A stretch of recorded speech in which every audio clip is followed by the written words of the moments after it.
दोस्तों, हमारे YouTube channel पर आपका स्वागत है।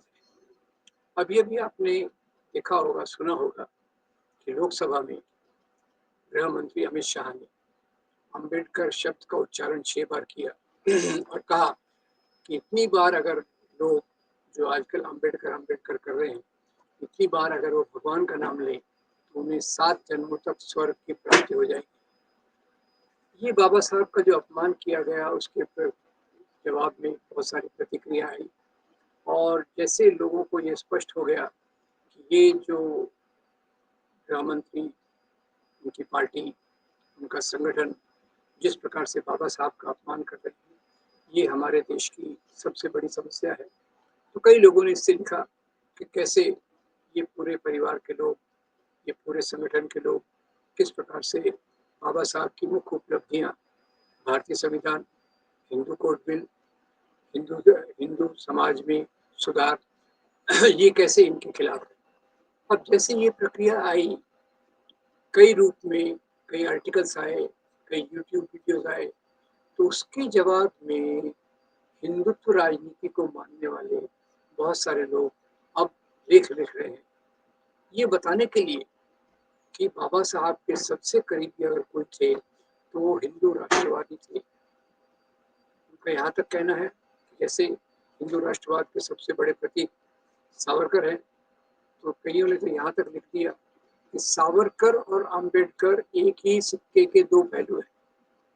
और फिर उन्होंने एक लगातार आर्टिकल्स को मैं देख रहा हूँ, उसमें रवैया ये है कि बाबा साहब कांग्रेस के खिलाफ थे, कांग्रेस बाबा साहब के खिलाफ थे, पर जो हिंदू राष्ट्रवाद को मानने वाले हैं, बाबा साहब उनको आदर देते थे और हिंदू राष्ट्र को मानने वाले, इन्होंने बाबा साहब की बहुत मदद की। अब इससे बड़ा झूठ कोई हो नहीं सकता। अगर हम शुरू से देखें तो जो उदाहरण दिए जाते हैं वो उदाहरण से चालू होते हैं स्वामी श्रद्धानंद से। स्वामी श्रद्धानंद ने छुआछूत के खिलाफ आंदोलन किया, जो एक बहुत अच्छा आंदोलन था और उसके लिए बाबा साहब ने उनकी तारीफ भी की, कहा कि भाई ये बहुत अच्छा काम इन्होंने किया। और उसी के साथ ये स्वामी जी एक और कार्यक्रम चला रहे थे, वो था शुद्धि। शुद्धि शुद्धि यानी क्या? जो हिंदू धर्म से लोग बाहर गए हुए हैं, दलितों को और मुसलमानों को वापस हिंदू धर्म में लाना, खास तौर से मुसलमानों को। तो इससे कई जो मुस्लिम लीडर्स थे, कई जो मौलाना थे, वो इससे काफ़ी नाराज थे और बाबा साहब ने कहा कि भाई अगर हिंदू धर्म में सुधार करना है तो इस प्रकार की शुद्धि से नहीं होगा। ये कैसे होगा? ये होगा जब हम जात की व्यवस्था को समाप्त कर दें, तभी हिंदू धर्म में सुधार आ सकता है। शुद्धि एक गलत तरीका है और इससे कोई सुधार होने वाला नहीं है। तो ये जो उदाहरण देते हैं कि स्वामी जी की बहुत तारीफ बाबा साहब ने किया, उसकी आलोचना जो बाबा साहब ने की वो बहुत महत्वपूर्ण थी। अब इसके बाद जो उदाहरण दिया जाता है वो विनायक दामोदर सावरकर का दिया जाता है और विनायक दामोदर सावरकर के उदाहरण में वो कहते हैं कि सावरकर का जो प्रयास था पतित पावन मंदिर खोलने का, ये मंदिर खोलने का क्या उनका उद्देश्य था कि ये मंदिर दलितों के लिए होंगे, दलित इसमें आ जा सकेंगे। तो बाबा साहब ने इसकी आलोचना करते हुए कहा, कि ये मंदिर बाद में केवल अछूतों के बन के रह जाएंगे। और एक बार सावरकर ने दलित और सवर्णों में सहभोज आयोजन करवाया, तो उसके भी जवाब में बाबा साहब को उसमें आमंत्रित किया गया। बाबा साहब कई कारणों से उसमें नहीं गए। अब ये थे सावरकर के कोशिशें जो उन्होंने हिंदू धर्म के अंदर कुछ सुधार लाने की कोशिश की। अब इसी समय बाबा साहब को जो पूरे हिंदू समाज से जो समस्याएं हो रही थी, छुआछूत की, अछूतों के बायकॉट की और जाति व्यवस्था की मजबूती की, इसके कारण वो 1935 तक ये निष्कर्ष पर आ गए कि मैं, और उन्होंने कहा, मैं हिंदू धर्म में जन्मा हूँ और हिंदू धर्म में मरूंगा नहीं। इसके पीछे उनकी पूरी कोशिशें थी, जिसमें उन्होंने कालाराम मंदिर का आंदोलन किया था, चौदार तालाब का आंदोलन किया था, दलितों को हिंदू समाज में बराबरी मिल सके, इसके लिए लगातार उन्होंने काम किया। अब जब ये सफल नहीं हुए तो 1935 में उन्होंने घोषणा की कि मैं हिंदू के रूप में पैदा हुआ था और हिंदू के रूप में मरूंगा नहीं। तो जब उन्होंने ये घोषणा की तो निज़ाम हैदराबाद ने उनको एक बहुत बड़ा ऑफर दे दिया कि आप हिंदू धर्म, आप इस्लाम में आ जाइए, आपके दलितों की गरीबी के लिए, उनके उच्चाटन, गरीबी के उच्चाटन के लिए हम आपकी पूरी मदद करेंगे। दूसरी तरफ से वो सिख धर्म में भी जाने की बात कर रहे थे और इसी समय हिंदू महासभा के जो डॉक्टर मुंजे थे, जो आरएसएस के भी लीडर थे, उन्होंने आकर बाबा साहब के साथ एक पैक्ट किया। वो पैक्ट क्या था कि अगर बाबा साहब इस्लाम में नहीं जाएंगे और किसी विदेशी धर्म में नहीं जाएंगे तो हिंदू महासभा इसका कोई विरोध नहीं करेगी। खैर, ये तो डॉक्टर मुंजे का कहना था, पर बाबा साहब इस मामले में खुद भी एक गहरा अध्ययन कर रहे थे और वो गहरा अध्ययन के बारे में उन्होंने इस्लाम, सिख धर्म, हिंदू धर्म का तो पहले ही वो अध्ययन कर चुके थे बहुत गहराई से। तो उन्होंने उन्होंने कहा, वो इस निष्कर्ष पर आए कि बुद्ध धर्म ये एक वो धर्म है जो हमको वास्तव में मुक्ति दिला सकता है। अब इसी के साथ साथ उनकी यात्रा चलती रही और उनकी यात्रा में उन्होंने फैसला तो कर लिया कि मैं बुद्ध धर्म में प्रवेश करूंगा, पर ये उन्होंने 1900 अपनी मृत्यु के थोड़े दिन पहले ही किया और तब तक वो इसी व्यवस्था में चलते रहे। अब दूसरा, इस समय जो अमित शाह हैं, उन्होंने एक बयान दिया। उन्होंने बयान दिया कि बाबा साहब जो कैबिनेट में थे, उन्होंने इसलिए इस्तीफा दिया कि उनका मतभेद विदेश नीति के ऊपर था, उनका मतभेद कश्मीर के सवाल पे था। ये उन्होंने दो कारण इसमें सुझाए, जबकि ये वास्तविकता से पूरी दूर है। वास्तविकता क्या है, सच्चाई क्या है?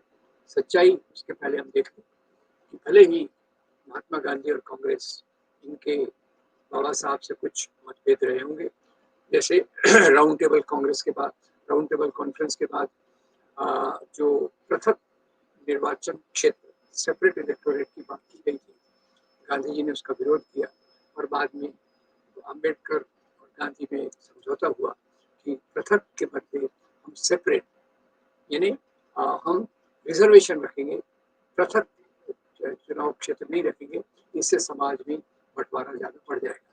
तो ये गांधी और अम्बेडकर में समझौता हुआ था।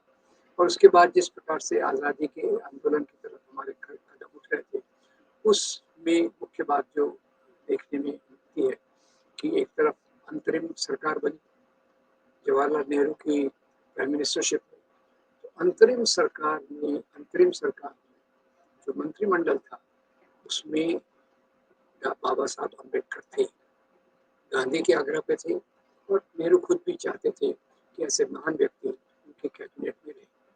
तो ये पहली बात। दूसरी बात, जवाहरलाल नेहरू और उनको आशीर्वाद प्राप्त था महात्मा गांधी का, वो किसके बारे में बात थी कि हमारी संविधान सभा में ड्राफ्टिंग कमेटी का अध्यक्ष कौन हो। तो गांधी और नेहरू इस पे सहमत थे, ये यूनानिमस थे कि ये जो अध्यक्ष होगा वो केवल बाबा साहब अम्बेडकर थे। बाद में खैर चुनाव हुए, 2 लोकसभा के चुनाव में बाबा साहब जीत नहीं पाए क्योंकि कांग्रेस उनके विरोध में थी चुनावी मैदान पे, हिंदू महासभा भी उनके विरोध में थी। और इसके बाद जो हुआ, बाबा साहब कानून मंत्री के रूप में हिंदू कोड बिल की ड्राफ्टिंग भी कर रहे थे। अब हिंदू कोड बिल की ड्राफ्टिंग जब वो कर रहे थे तो उन्होंने जो मानदंड रखा वो ये था कि स्त्रियों को भी पुरुषों के बराबर स्थान दिया जाना चाहिए, स्त्री और पुरुष को समानता दिया जाना चाहिए। तो ये जो ये कोड बिल सामने आ रहा था तो उसकी बहुत आलोचना हिंदू राष्ट्रवादियों द्वारा हुई।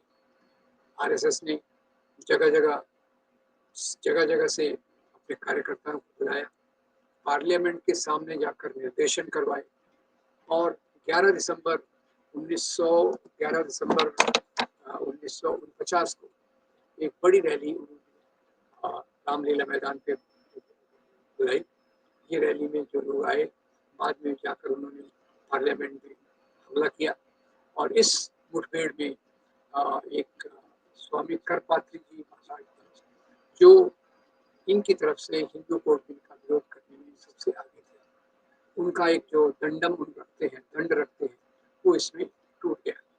अब ये एक बात हुई।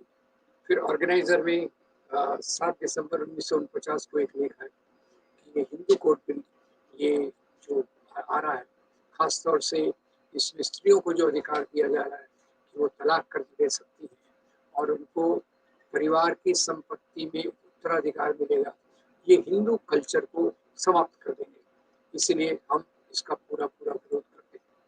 तो ये बातें ऑर्गेनाइजर में आई जो आरएसएस का मुखपत्र है।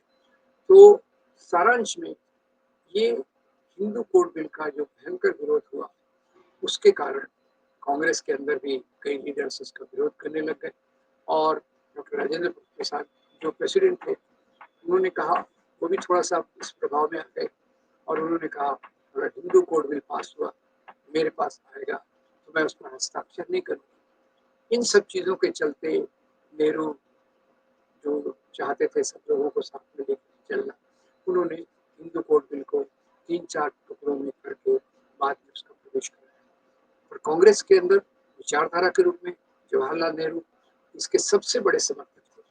ये उन्हीं की प्रेरणा थी कि जिसके कारण हिंदू कोड बिल बनाने में बाबा साहब ने इतनी मेहनत की और इतनी एक अच्छे तरीके से ये बिल बनाया। अब ये बिल में को जब पास नहीं किया गया, उतना उसका विरोध हुआ, तो इसके दुख में इससे पीड़ित होकर बाबा साहब ने संविधान सभा से और मिनिस्ट्री से इस्तीफा दे दिया। तो उनका मिनिस्ट्री से इस्तीफा देने का कारण कोई और नहीं था, वो मुद्दा था जिसका विरोध आरएसएस और हिंदू महासभा के लोग लगातार कर रहे थे। तो ये झूठ बोलना हो गया। अब तीसरी बात, बाबा साहब ने ये भी लिखा कि जहाँ तक सावरकर और जिन्ना का सवाल है, ये दोनों एक ही धरातल पर खेल रहे हैं। जैसे सावरकर ने लिखा इस देश में 2 राष्ट्र हैं, एक मुस्लिम राष्ट्र है, एक हिंदू राष्ट्र है, वैसे ही जिन्ना उसी बात को लेकर चल रहे हैं कि मुस्लिम राष्ट्र एक अलग है। और उन्होंने ये भी कहा बाद में कि पाकिस्तान के ऊपर उनकी जो किताब है उसके रिवाइज एडिशन में उन्होंने लिखा कि पाकिस्तान का बनने का मैं विरोध करता हूँ। इस्लाम के आधार पर अगर पाकिस्तान बना तो ये बहुत शक्य और संभव होगा कि यहाँ एक हिंदू राष्ट्र बनने की, हिंदू राज बनने की संभावना शुरू हो जाएगी। तो इसके कारण हिंदू राज ये हमारे देश के लिए एक बहुत बड़ी शोकांतिका होगी। हिंदू राज ये हमारे देश के लिए एक बहुत बड़ी शोकांतिका होगी, ऐसा वो इसमें लिखते हैं।